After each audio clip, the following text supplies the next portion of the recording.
Lang dong. Nah, sabare ku mambang niku mijil. Mijil niku mijil lanang ya mijil wedok, metu saka gua garbaning ibu. Dong ya. Ya mijil. Sobar mijil niku bocah cilik niku jenenge Kinanti. Kinanti napa bocah niku nek lair teng alam donya cilik kudu dikanteni kanthi piwulang adab, terutama sangka bapak sangka ibu. Mulane Kanjeng Nabi ngendikaken al ummu madrasatul ula, bilih ibu bapak niku madrasah pertama bagi anaknya. Saiki ibu-ibu mbok-mbok bapak-bapak ora gelem mulang anake, mung dipasrahne karo guru TP. Gitu. Gratis ngono wae engko to ngajar kurang nemen, kurang pas ijik muni. Anakku ora ikut piala. Yo bayar PO ora. Iya, Bu.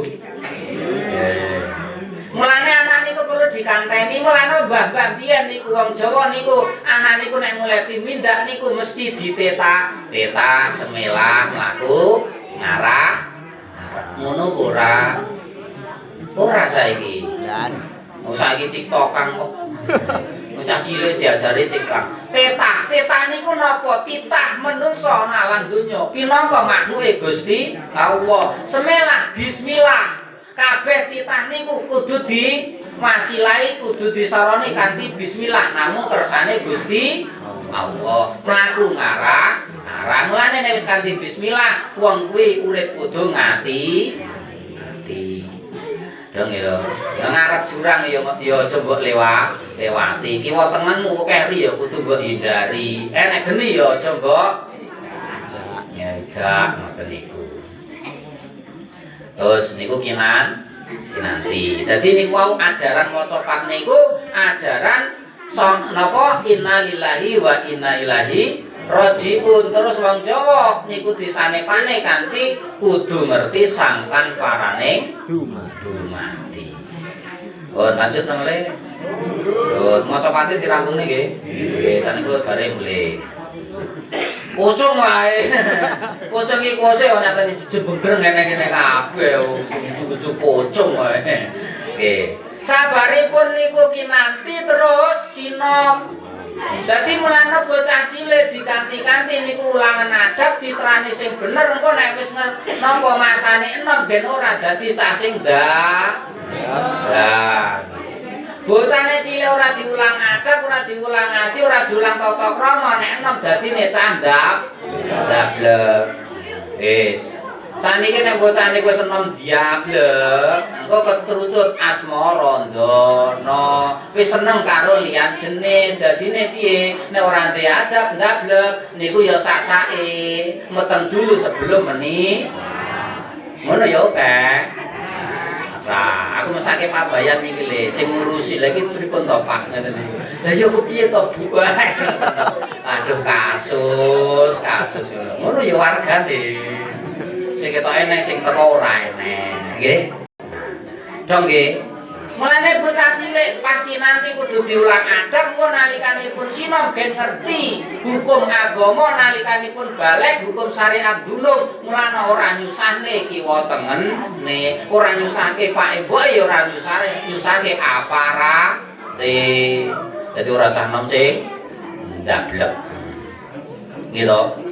Lah nek wis kena asma Randana sanggar wis ketemu jodhone mesti napa niku sing diudi ya iku omah. Mulane wis wayahe gambuh. Wis jumbuh bangun rumah tangga. Nggih. Niku wayahe omah-omah. Lah nek wis wayahe omah-omah jumbuh bangun rumah tangga niku agek iso ngrasakne sing jenenge dandang. Lho, dandang niku ireng, buseng apa? Pahit ya. Pahit malah ngenten mawon, dadang niku mbok diolah sego, ngisore nek anguse dilaten, rasane piye? Pahit ya to, pahit. Lah gula niku lho, legi. Mulane wis nek wis omah-omah pasti bisa merasakan pahit manisnya kehidupan. Iya, Bu. Pahit apa manis uripmu? Pahit. Lah gulane kapan? Iki dandange tok Mas, gulane ra tau Nasib. Oke, ya wis terima-terima dong kedire pangeran ngono. Nggih niku dandan kula. Nate nglakoni pahitnya kehidupan. Nek wis sampean niku ngrasane pahit manise kehidupan aja terpuruk kanthi kahanan kuwi. Kampean urip niku kudu duwe derma. Ya kuwi sabare dandang kula mesti durma. Apa dharma hidupmu kepada anakmu, apa dharma hidupmu kepada lingkungan, apa dharma hidupmu kepada orang tua, apa yang bisa kau tinggalkan. Gajah mati meninggalkan gading, macan mati meninggalkan belang, kamu mati meninggalkan batang menung. Cuy. Lah wong mati gur ninggalke jeneng-jeneng ngono kok anak putune wis ora kenal. Nek ora maesane ki ditulis Kromo Sukerto, ngerti apa ora putumu? Belas ora nek sing ngerti. Mergane apa mbae ra tau duwe dharma. Mulane wong niku urip Mbah Darma iku paling duwe. Iki kok Mbah Darma? Wis kowe rasake derma wis duwe derma ya. Wis wae jos mulane Mbah Darma. Mulane wong niku kudu duwe dharma bakti.